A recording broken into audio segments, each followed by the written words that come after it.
de las dudas de la tarea que se dejó para el fin de semana anterior. Eh, Uno de los inconvenientes que ustedes tuvieron, aunque lo vamos a explicar con el convertidor BOC, aplica para el convertidor CPIC. Todos los circuitos que salgan en inductancia condensador, aplica este análisis para poder encontrar las formas de onda sobre el capacitor. Entonces, lo primero que tenemos que hacer es, bueno, analizar el filtro LC que tenemos a la salida. La corriente en la inductancia, pues sabemos que tiene eh, una carga y una descarga, ¿sí? Dada por la pendiente correspondiente de cada circuito, porque eso sí, cada circuito tendrá una pendiente diferente para esa inductancia. ¿Qué es lo importante? Que nosotros identifiquemos cómo es la forma de onda sobre esa inductancia, y sobre esa inductancia tendremos esta forma de onda, ¿sí?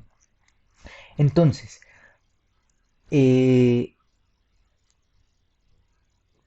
ese ripple sobre la inductancia, ¿sí?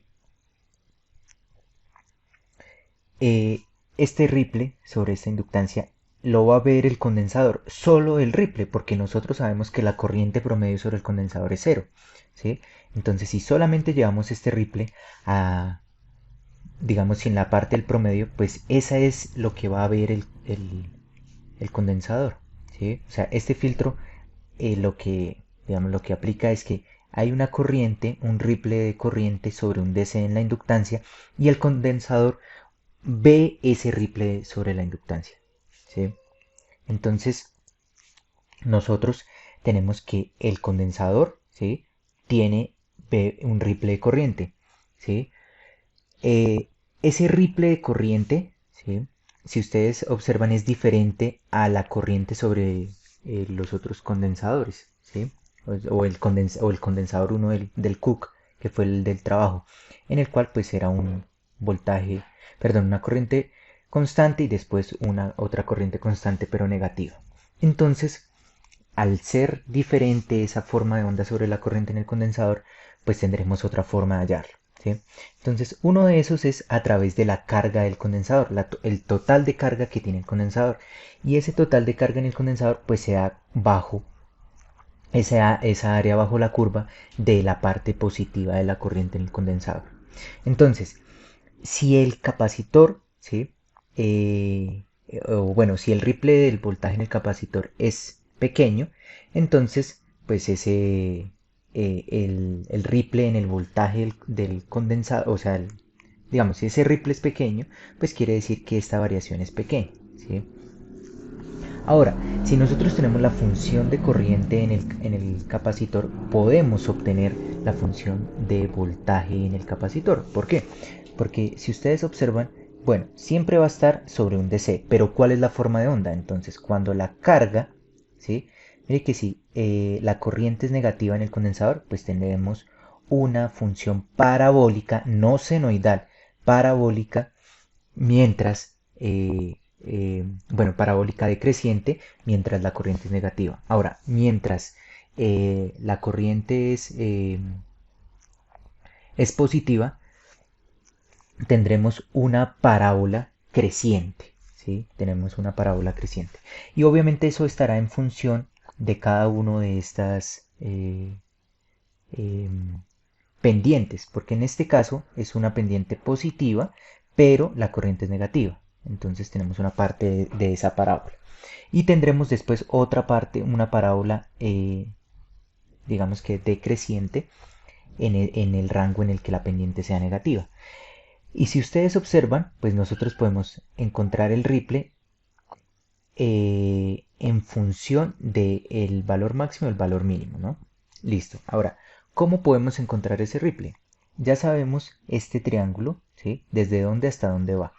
Entonces, este triángulo, lo que nosotros sabemos, ¿sí? Hasta el momento, es cuánto dura D por TS. Entonces, D por TS va 0 acá y D por TS acá.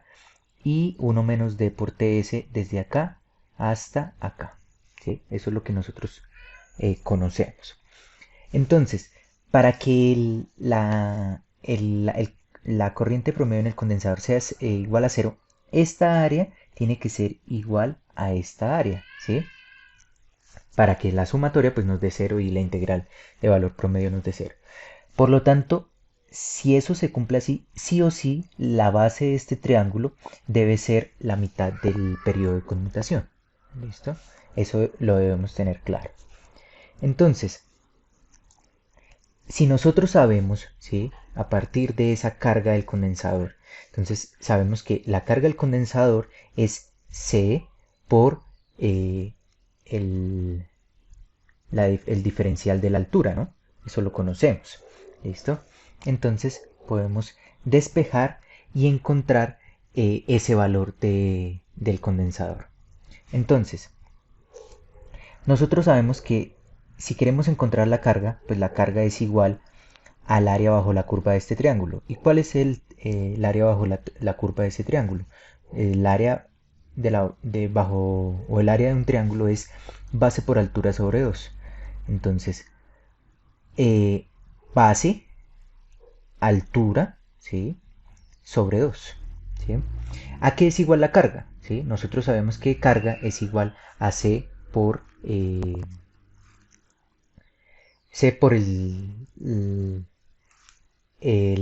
cambio de voltaje en el condensador. ¿Sí? Entonces llegamos a la expresión eliminando o simplificando Q, reemplazando Q, llegamos a que eh, este delta de voltaje está en función del delta de la corriente de la inductancia y obviamente en el periodo de conmutación y con respecto al condensador.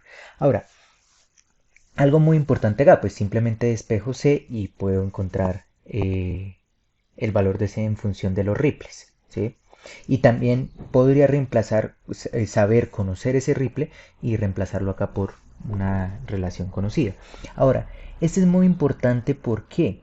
Porque miren que este aplica para cualquier circuito que salga o que su filtro o que la salida sea inductancia condensador. Y este delta de IL, pues para cada circuito será diferente, ¿sí? Pero la función aplica para todos. ¿Listo? Acá dice que en la práctica la resistencia serie equivalente, ¿sí? Del capacitor, pues cambia ese delta, esa forma del delta de voltaje. Entonces, algunas veces, si ustedes utilizan un condensador electrolítico, ese tiene una alta resistencia de serie, entonces ya lo van a ver como una forma lineal, ¿sí? Si tienen un condensador de poliéster, ese tiene baja resistencia serie, entonces se va a observar estas parábolas. Recordemos, el voltaje en el condensador no es, el ripple no es senoidal, es parabólico, son unas parábolas que se ven ahí, no es senoidal. ¿Listo?